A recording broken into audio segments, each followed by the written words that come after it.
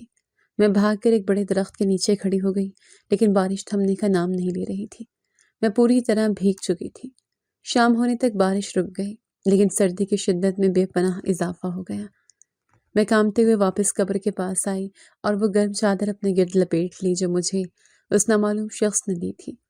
آج رات شاید وہ نہ آئے، آج تو راستے بھی خراب ہیں، ہر طرف کیچڑ ہے، میں نے خود کو تسلی دیتے ہوئے کہا۔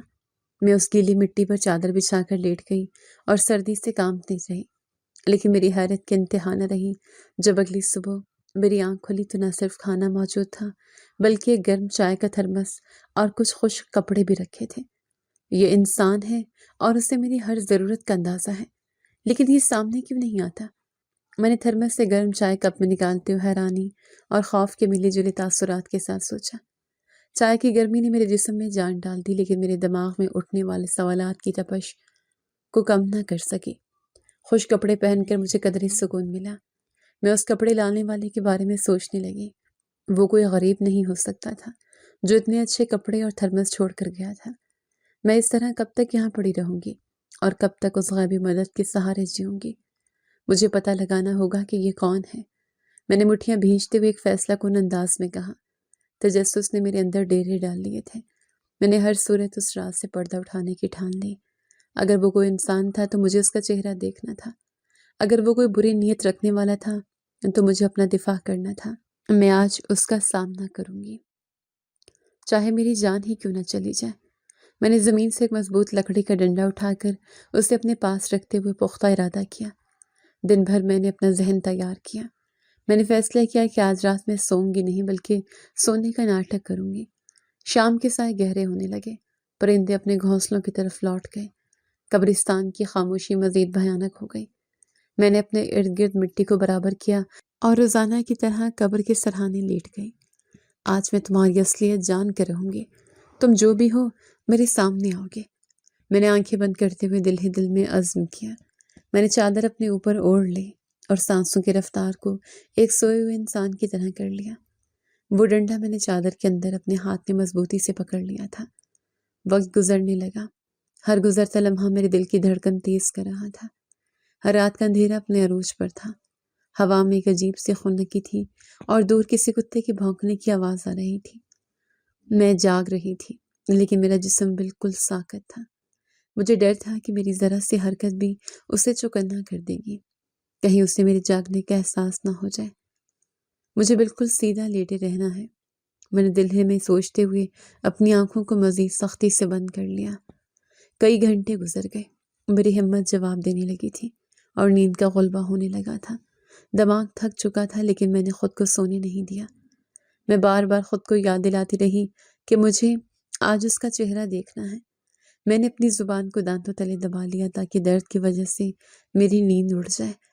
اچانک مجھے قدموں کی ہلکی سی آہٹ سنائی دی۔ سوکھے پتوں پر کسی کے چلنے کی آواز نے قبرستان کی خاموشی کو توڑا۔ کوئی دبے قدموں میری طرف آ رہا تھا۔ میرے رونگٹے کھڑے ہو گئے۔ میں نے اپنی سانسیں اور بھی مدھم کر لی۔ دل اس زور سے دھڑک رہا تھا کہ مجھے لگا اس کی آواز اس شخص تک پہنچ جائے گی۔ وہ شخص بالکل میرے قریب آ کر رک گیا۔ مجھے اپنے پاس کسی کے کھڑا ہونے کا واضح احساس محسوس ہو رہا تھا۔ اس کے قدموں کی چاپ اور اس کے کپڑوں کی سرسراہٹ میرے کانوں میں گونج رہی تھی۔ میرے ہاتھوں میں پسینہ آ گیا اور میں نے ڈنڈے کو مزید سختی سے جکڑ لیا۔ آج تم بچ کر نہیں جاؤ گے، میں تمہیں بھاگنے کا موقع نہیں دوں گی۔ میں نے اپنے ہاتھ میں پکڑے ڈنڈے پر گرفت مضبوط کرتے ہوئے سوچا۔ اس نے جھک کر میرے سرہانے کچھ چیزیں رکھی، یقیناً وہ آج کا کھانا اور پانی تھا۔ اس کے بعد ایک طویل خاموشی چھا گئی۔ مجھے لگا وہ واپس مڑ گیا ہے، لیکن میں غلط تھی۔ وہ وہیں کھڑا تھا۔ اس نے اپنا ہاتھ آگے بڑھایا اور میرے سر پر رکھا۔ وہ ہمیشہ کی طرح گرم اور شفیق تھا۔ جیسے اس نے میرے سر پر ہاتھ پھیرنا چاہا، میں نے پوری طاقت اور تیزی سے کروٹ لی اور پلٹ کر دیکھا۔ میری آنکھیں پھٹی کی پھٹی رہ گئیں اور جان نکلنے لگی۔ کون ہو تم اور میرے قریب کیوں آئے ہو؟ میں نے چادر کے اندر سے اچانک اپنا ہاتھ باہر نکالا اور ڈنڈا ہوا میں لہراتے ہوئے پوری طاقت سے چیخ کر پوچھا۔